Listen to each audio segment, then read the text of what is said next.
1957ல் ஸ்பேஸ்ல இருந்து பாக்குறப்போ நம்ம பூமி இப்படிதான் இருந்துச்சு.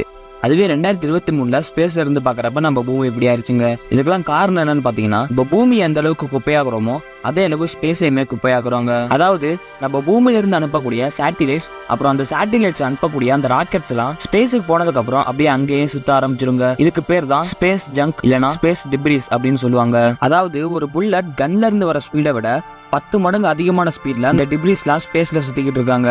இதை அப்படியே ஸ்பீட்ல கால்குலேட் பண்ணோம்னா 27,000 km/hல சுத்துதாங்க. இந்த மாதிரி ஸ்பேஸ்ல சின்ன சைஸ்ல இருந்து பெரிய சைஸ் வரைக்கும் ஏகப்பட்ட டிப்ரிஸ் சுத்துதாங்க. அதாவது பாத்தீங்கன்னா 10 சென்டிமீட்டருக்கு மேல 15,000க்கு மேல அந்த குப்பைகள் சுத்திக்கிட்டு இருக்காங்க.